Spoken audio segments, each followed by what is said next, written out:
रज को माथे का मैं चैदन करूं,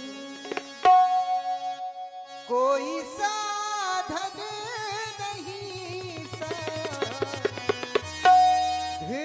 की, कोई साधन नहीं साधना के लिए,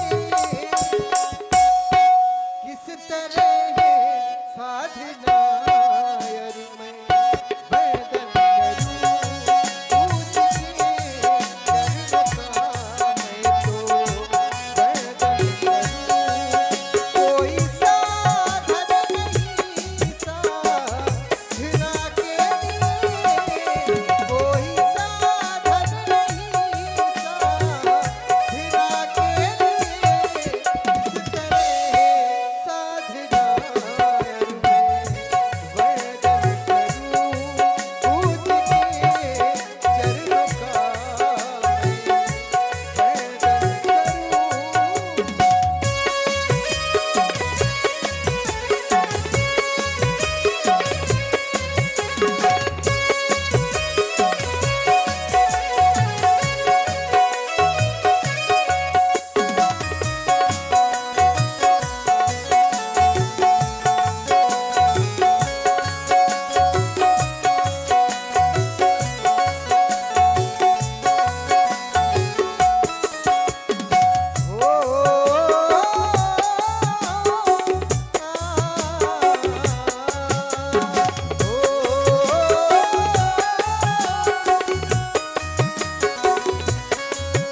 आगे जागे जो दर्शन हुए आपके पास,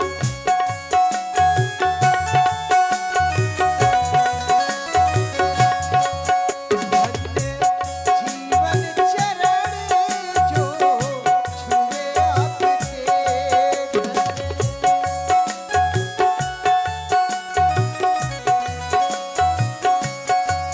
आगे जागे जो दर्शन हुए आपके, जीवन चरण जो छुए आपके, सेवक हूँ मैं सेवा करूँ आया प्रभु शरण, फल कुछ मिले पकड़ूं प्रभु चरण,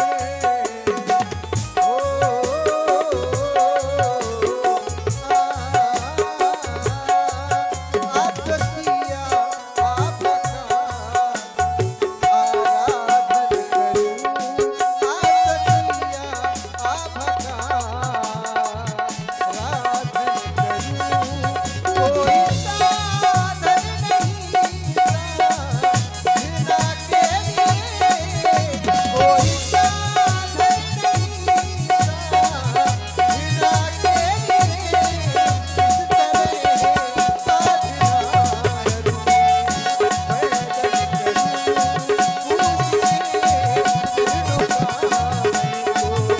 मैं तो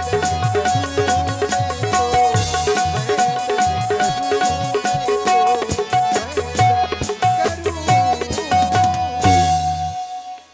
हे ऋषिवर, हे मुनिश्रेष्ठ, हे संत शिरोमणि, आप तो मिथिला राजकुल के राजकुल गुरु हैं, ब्राह्मण भूषण भी हैं, संत शिरोमणि भी हैं, हम क्षत्रिय कुमारे हैं, अयोध्या से आए हैं।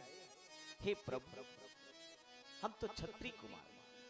श्री चरणों की धूल कणों से, आपके श्री चरणों पर लगी हुई धूल पर लगे हुए कणों को देख करके बरियाई मेरा हृदय कहता है, श्री चरणों की धूल कणों से विचलित है या मेरा मन, आपके स्नेह सलिल से सिंचित विकसित है मम हृदय से।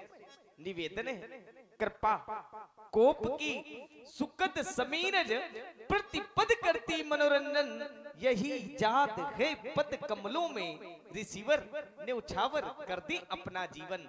हे प्रभु, मेरा प्रणाम स्वीकार कर। आज मैं क्या देख रहा हूँ, जिन महाप्रभु के द्वारा मेरी माँ अहिल्या का उद्धार हुआ है, मेरी माँ मुझे पूज आप तो पूज के पूज हैं, तभी तो कहा गया गई बहोर गरीब निवाजू, गई वस्तु को वापस करने वाले परमात्मा राम। मैं किन शब्दों में आशीर्वाद दूं, कुछ कामना कर रहा हूँ। हे राम, तुम्हारी जीवन में ये भक्ति भावना बनी रहे, निज आन मान मर्यादा का सदो तुम्हें ध्यान रहे, निज भैया को अंग मान इसे प्यार करते रहना। तुम भी लक्ष्मण भ्रात भाव से इस जग को पाठ पढ़ा देना। ये तुम में हो, तुम इनमें हो, तुम दोनों में बिछो न हो। आशीष यही ऋषियों का, तुम जहाँ रहो ता सुखी रहो। महामंगल हो तुम्हारा। चल रहे महामुनि, अवलंब पधारिए। सतानंद पद बंद प्रभु बैठे गुरु पहि जाए। चलहु तात मुनि कहो तब पठवा जनक बोला। आप सोच रहे होंगे कि महर्षि सदानंद जी का आगमन हमारे यहाँ क्यों हुआ। उनका आगमन इसलिए हुआ है, आज मिथिला में स्वयंवर का अंतिम दिन है। 11 माह 29 दिन से यह स्वयंवर चल रहा है। आज अंतिम दिवस है इस स्वयंवर का। उसमें हमें निमंत्रण दिया है, हमें मिथिला की ओर चलना है और हमें अकेले नहीं, दोनों भाइयों को भी हमारे साथ में चलना है। हम आज जाकर मिथिला में देखेंगे कि परमात्मा किसे बड़ाई देता है। महाराज जनक का जमाता कौन बनता है, सीता के हाथों से जयमाला कौन पहनता है, हमें चलकर देखना चाहिए। चलें। लखन कहा जस भाजन सोई। नाथ कृपा तो जब पर हुई। परम पूज्य श्री गुरुदेव भगवान, आपने कहा सी स्वयंवर देखी जाए। आपके श्री मुख से जैसे ही मैंने सुना तो मैं बड़ा हर्षित हुआ। क्यों? क्योंकि मैंने मिथिला नगर का भ्रमण किया, मिथिला के महलों का भ्रमण किया, मिथिला की गलियों का भ्रमण किया, कि तुम मिथिला में हो रहे स्वयंवर का अवलोकन नहीं किया। मैंने सोचा हो सकता है इसी बहाने से मिथिला में हो रहे स्वयंवर का इन नेत्रों से अवलोकन करूंगा। लेकिन आपने कहा इसकाए धो दे बड़ाई, विधाता किसे बड़ाई प्रदान करेगा। गुरुदेव, जब समझ में परब्रह्म बैठा हो तो उस ब्रह्म की कृपा की आवश्यकता नहीं है कृपा की आवश्यकता तो आपके श्री चरण कमलों की कृपा की आवश्यकता। गुरु साक्षात परब्रह्म, जब आप ही परब्रह्म हैं तो उस ब्रह्म की कृपा की आवश्यकता नहीं, आपके श्री चरण कमलों की कृपा की आवश्यकता। कौन बनेगा यश का भागी, किसी को ये मालूम नहीं।